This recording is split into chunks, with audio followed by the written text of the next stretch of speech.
welcome to What the Tech Wednesday. I'm going to be jumping on here for the next couple of weeks to dive into some of the basics of tech integration in the primary classroom that will help you set your kids up for success. We're coming out of the chaos of the pandemic. I know a lot of us are already jumping back into the classroom and trying to manage all of the tech. If you were blessed and your district or site went one-to-one, that may be new for you, and it's just one more thing on your plate. So hopefully going into Thanksgiving break and winter break, you're able to take a few steps back and really evaluate how you want to implement tech in your classroom. And hopefully these videos will help you. So today we are going through the foundations of classroom tech. Short little snippets. I could go on and on in detail about these, but I want to give you the biggest pointers that I think will take you the furthest, okay? So we are going, let me move my little head there. We are going to talk about types of technology. There's a snapshot of various different types of technology that can be used in the primary classroom or any classroom. And there's things that you wouldn't necessarily associate being techie, but they can take you a long way. So even if you don't have devices in your classroom, there are ways to utilize technology in the classroom without devices. Then we'll go over the misconceptions, some misconceptions or myths that are out there. I will be focusing on some of those each week to kind of debunk them or support the claims. And it's a glimpse at the common misconceptions, especially with young learners. Then we will dive in quickly to device setup, some of the best tips or hacks that I have to set your devices, your student devices specifically, up for the students in order to have them be successful. And then device management, all of the bits and pieces of how do I charge the devices? How do I hand them out to the kids? Everything from organization, from a kind of budget-friendly perspective. So I hope that if there's anything, you take one thing away from today, then it is well worth your time, and hopefully you can start implementing them tomorrow. Okay, so on a scale of 1 to 5, how comfortable are you with technology in the classroom? 1, I have never heard of it. Let's be real. I have heard of it, but I don't use it. Maybe you're reluctant with screen time, or what you've been doing for years has worked just fine. Totally get it. I use it because I have to. Maybe there's parts that you're required to do, or you're a virtual teacher this year. You have fully embraced it since the pandemic. That is, you're excited to use it, but maybe a little bit overwhelmed with all the resources that there are out there. And then 5, I have used it prior to the pandemic. This is what I have done personally. I was implementing technology long before the pandemic hit, so it made for a smooth transition for my kiddos. As smooth as can be, I guess. Go ahead and leave a comment down below rating yourself 1 through 5. I do this with my students. I like to have them tell me where they feel that they're at, and then we can go from there.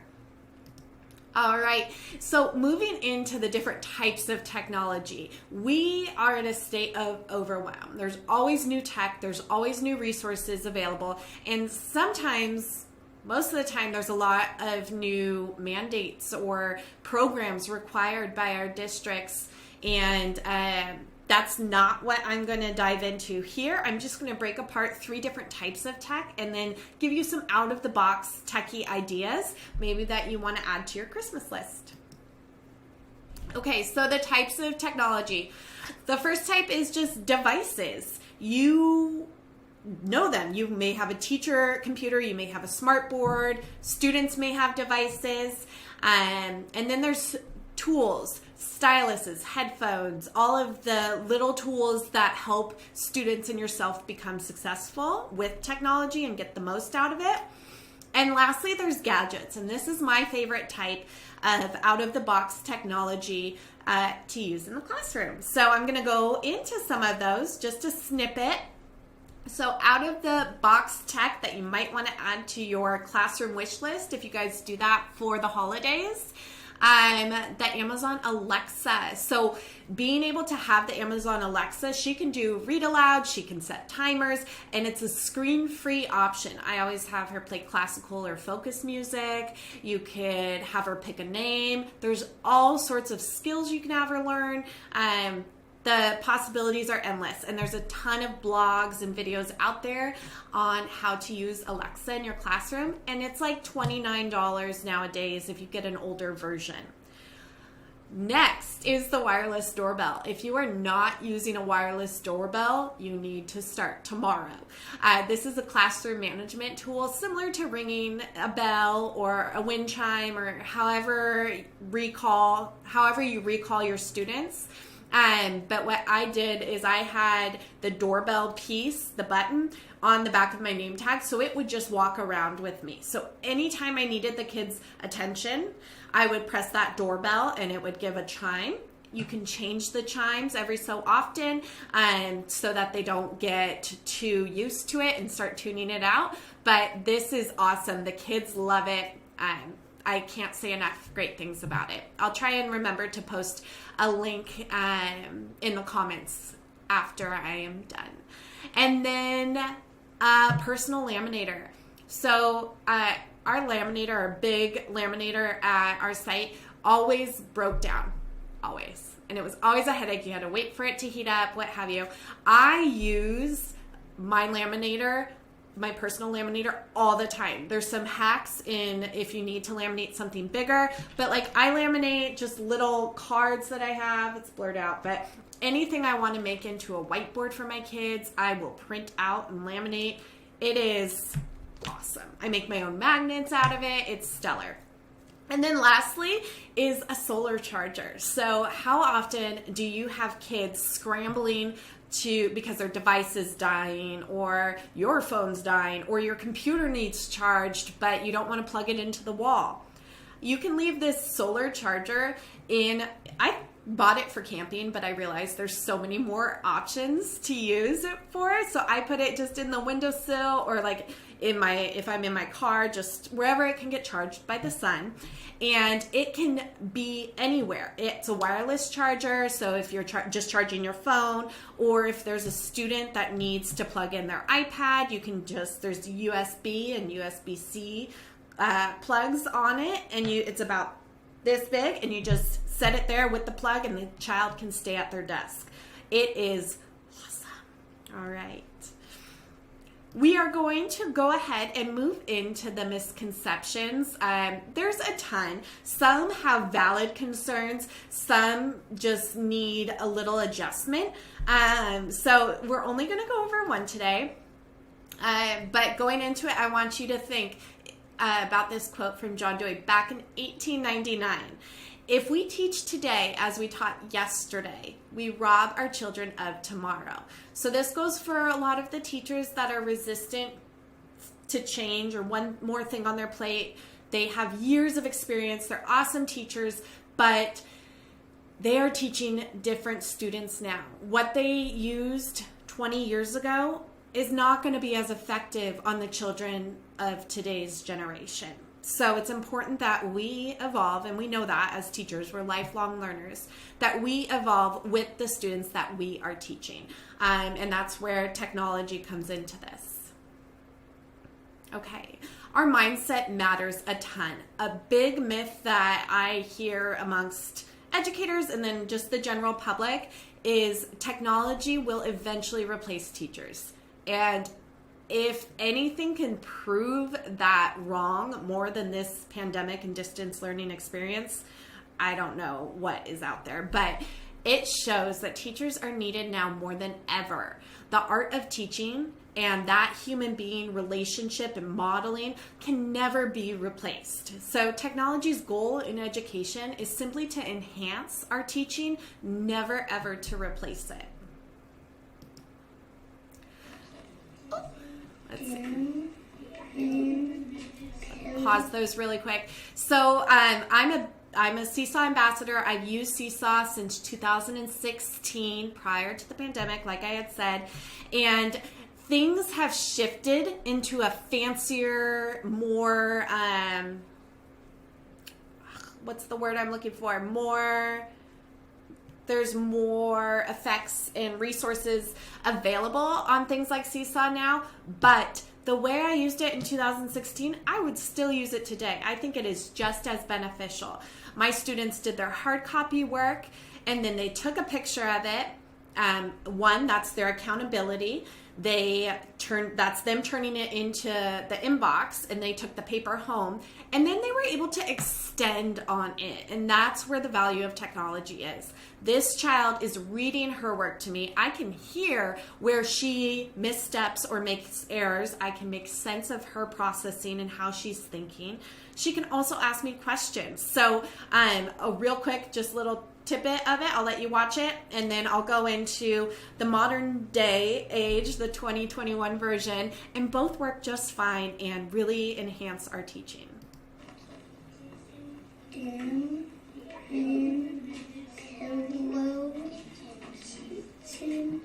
So I can see there that even though she has she has the silent E roll down. Here she is reading it with a short I. She honestly thinks it's a short I. So this is something to address and great for me to see. And then over here, because of Seesaw's updates, I'm able to add voice caption or audio caption. So students can do this independently. While I'm with a small group, they can still have that auditory phonemic awareness piece, but I have designed it directly to correspond with what we're working on. Mop. So they will listen, and then they will do the sort. This can be modified to be a sort in all different manners. The possibilities are endless. So there's just a little debunking of the myth that technology is going to replace the teacher. Simply, it takes what's being taught and it reinforces and enhances it. Okay, quickly into device setup. I meant to fast forward these videos, but I didn't, so I'm just going to talk you through it. This is just one of the huge tips. If you're not doing it, start it tomorrow if you are on iPads. I also have the version for Google Doc, Google Classroom, but I only have the one for iPads here. Okay, so use folders. Go from this to this. For student success, I block all of my apps and resources into different folders. That way, when I am working or they are working, I will say, okay, you're going to do this activity, whether it's hard copy or tech copy, and then you have quiet choice in the reading folder, or you have quiet choice in the math folder. So we don't spend a lot of app time in the classroom, but this is great for redirecting and making sure that they're on task. The biggest thing that we use the most is my docket section. So those are the most popular, most commonly used activities there. And now they do the recent section, which is no fun. I don't like it. But here you can see Seesaw, Kahoot, App Store, QR Reader. We use a lot of QR codes. Extra Mouth and Clever, depending on whatever your go-to things are. But they never go away if they're in the dock. So they don't have to waste time searching for them. They're always right there. All right, so a little bit on how to set that up, just quickly. All you're going to do is, if you have this disaster, you hold down the app key and you're going to press Edit Home Screen. And then from there, you drag them together, and I group them by category. You can do them by whatever categories you want. Here I did games. And then if you don't have strong readers yet, you can do emojis as well. So you're combining that environmental print with the picture support, which is just another thing to tie in to help our developing readers. Okay, so you can see my headache is slowly going away as those are organized. Okay, device management. When we talk about 5 to 7-year-olds using technology devices, and organization and charging and keeping control of them, not breaking them. It is like herding cats. So here are some tips.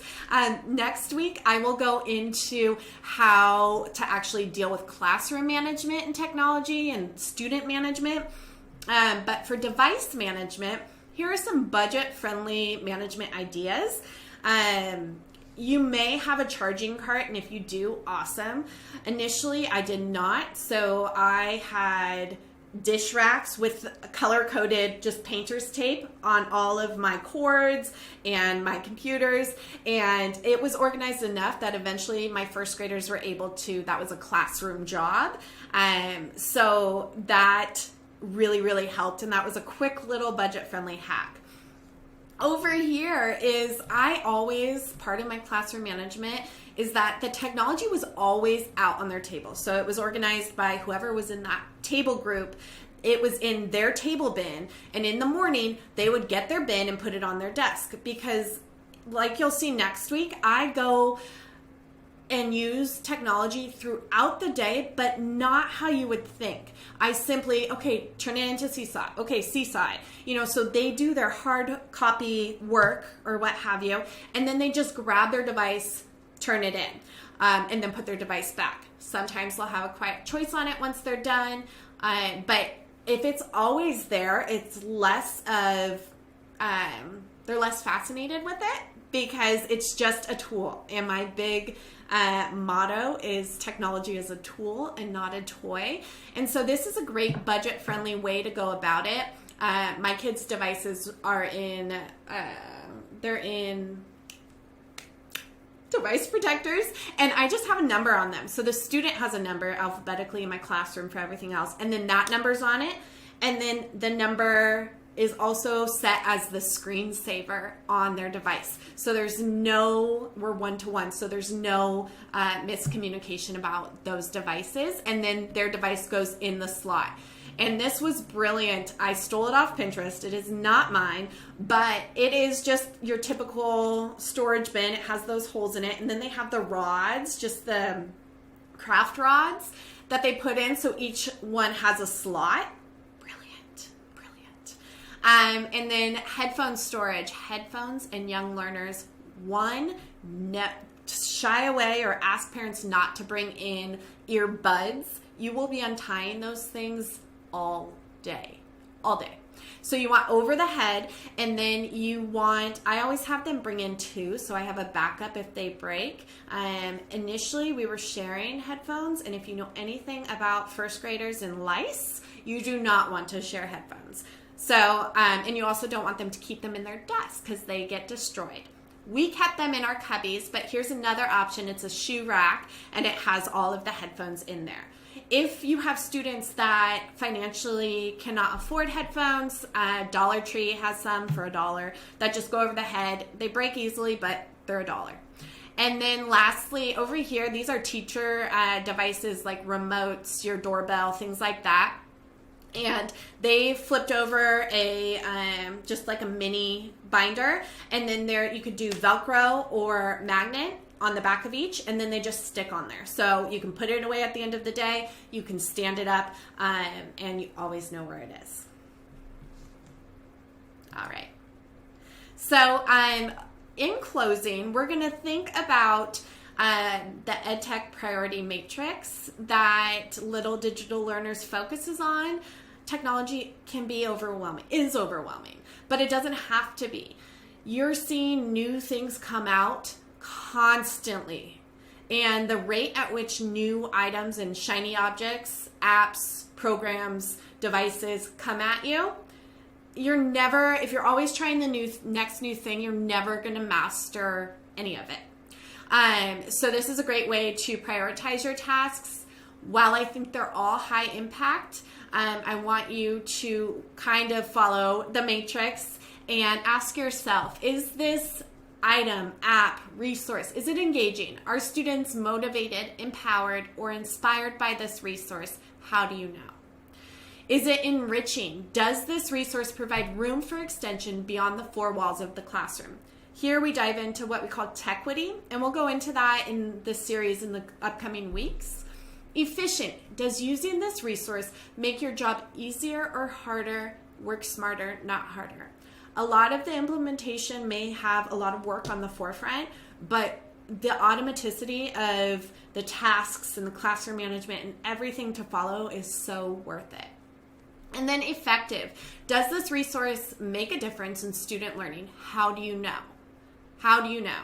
A virtual portfolio now tracking, like Seesaw, the student's development throughout the year and maybe from year to year is so beneficial in helping us understand more of that student's processing and development rather than just simply from paper test grades and teacher recall and observation.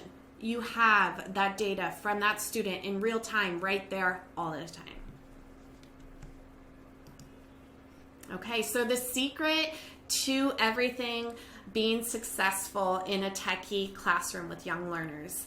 We are going to dive into this next week with classroom management and technology, but it's the same activity, different tasks. So like I said, we'll dive into what that looks like next week, but just kind of note that. Oh, apparently our matrix is super important. Okay, actionable steps. As we close out today's What the Tech Wednesday, I want you to answer these 2 questions to guide you in the next phases of tech integration. I would love for you to respond in the comments. I love seeing where everyone else is coming from. So 1, looking at resources. What technology resources do you have available to you? Whether that's devices, teacher devices, student devices, gadgets like I went over, tools. What do you have that you can utilize? And how, well, no, not even how. What do you have that you can utilize? And then purpose. Why do you want to or don't want to utilize technology in your classroom? What is motivating you to use it or what is holding you back? These are really important things to, like I said, mindset matters more than we know. And so it's important for us to be self-aware of what our purpose is in, you're here watching this video. What's your purpose? What are you trying to get from it? And then if you are ready to embrace technology and you're ready to follow along with all of the tips and tricks that I have for you, along with templates, free templates for Seesaw, and I'm working on some for Google Classroom, make sure to join our Facebook group, Intentional Tech for K2 teachers. And in there is where I will be posting some free resources. You also will be joining my email list and get resources. I sent out some Science of Reading templates today. So be sure to, if you want to learn more, jump on into that Facebook group, and I would love to connect with you there. And as always, remember, technology is a tool and not a toy. Have a great night, guys. Thank you so much for watching today, and for more classroom tips and tech tutorials, make sure to subscribe and visit our Facebook page, Little Digital Learners.